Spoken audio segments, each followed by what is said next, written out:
Dayton volleyball started the week with a W. On Tuesday, the Flyers closed out October with a 3-set win over Duquesne. UD dominated, winning 25-11, 25-15, and 25-14. Lexi Almodovar led the Flyers with 22 kills and hit .425. Elena Yates added 8 kills and hit .727. As a team, Dayton hit .360 and stayed perfect in the Atlantic 10. Tim Horsman's group continued their win streak against the conference to 33 and 34 straight matches Saturday and Sunday at George Mason. Lexi Almodovar named Player of the Week by the league, and Dayton stays at number 19 in the country. Dayton men's soccer also soaring, ranked in the top 25 and now riding a 5-game winning streak. UD wrapping up regular season play at home Wednesday. The Flyers welcomed in VCU. Adam Armstrong scored 2 goals for the second straight game, and the Flyers picked up their 3rd shutout of the year, winning 2-0. On Saturday, the Flyers secured a home game in the A10 Championships with a 4-1 victory against St. Louis. Ethan Cecine found the back of the net twice, and Joseph Meltaquia scored his 7th goal of the year. Dayton, during this win streak, has outscored their opponent 18-4. Adam Armstrong picked up his 3rd A10 Rookie of the Week award on Monday, and the Flyers move up to number 12 in the Top Drawer Soccer Top 25. Dayton women's soccer started postseason play on Friday, and Lainey Smith put the Flyers out in front with her 5th goal in 6 games. It was her 3rd game winner of the season, as Dayton moved into the semifinal, beating VCU 1-0. The Dayton defense continues to shine, racking up their 11th shutout of the year.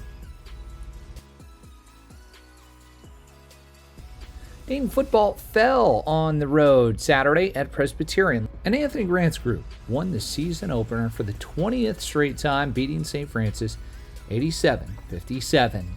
This week, we talk with AG. For the 3rd time in 4 years, a Dayton Flyer was taken in the NBA draft. During that same time, 4 Flyers have signed NBA contracts. And for Dayton's head coach and his staff, player development has been key. And with recruits taking notice of the success from former Flyers, Dayton looks to continue the trend. We've been fortunate to have some talented guys that have come through the program and have been able to develop and progress and be able to accomplish some of their individual goals in terms of playing professionally. And so I think anytime you can demonstrate that, that helps you with the guys that come after them. And so at the end of the day, it's about getting guys that have that level of talent, right? And they bring that willingness to allow you to coach them, to allow you to help them figure out how to become the best versions of themselves. So that speaks to character, that speaks to work ethic and all those things. So I feel like our staff has done a great job of being able to identify guys that fit who we are in terms of our personality, in terms of our style of play, in terms of the way we want guys to work, right? And then put them in a position where they can get better and they can get the opportunities to become the best versions of themselves. In evaluating talent, Grant has a great eye for the game and certainly understands what it takes to play at the next level. After serving on an NBA bench for 2 seasons with the Oklahoma City Thunder, the consensus National Coach of the Year in 2020 explains that each case is different for each player.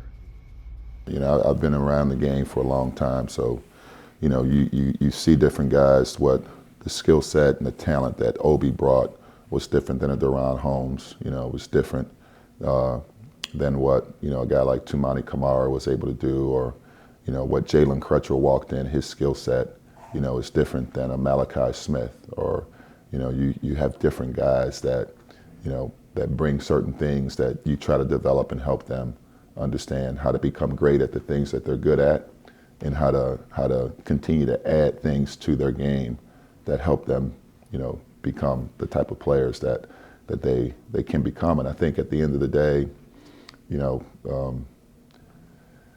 that process doesn't stop, you know, here. It continues after they leave college. And so, a big part of it is understanding how do you continue to have those opportunities to play while you're still getting better, even after you leave college. And you can continue to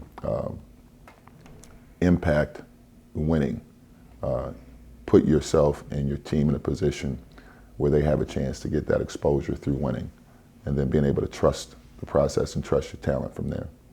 This entire feature will be available on Thursday at noon on Flyers Weekly through Spotify, Apple Music, and our YouTube channel at Dayton Flyers. It's a busy week for UD. Tonight, Tamika Williams-Jeter and the Dayton women will hit the hardwood at home when they start their season against Southeast Missouri at 7 o'clock. On Wednesday, women's soccer will play the A-10 Championship semifinal against UMass at home. Kickoff from Beaujean Field, also set for 7. And on Friday, crossover season is real. Women's basketball at home against Delaware State. Volleyball welcomes in Davidson at the Frerick Center. And men's soccer also takes on Davidson for the A-10 quarterfinal at Beaujean Field. All 3 events start at 7 p.m. Saturday, Flyer football returns home to play San Diego at noon from Welcome Stadium. In the nightcap, men's basketball takes on Northwestern with a 7 p.m. tip. For more information on all things Dayton athletics, visit us online, DaytonFlyers.com, and follow us on social media at Dayton Flyers.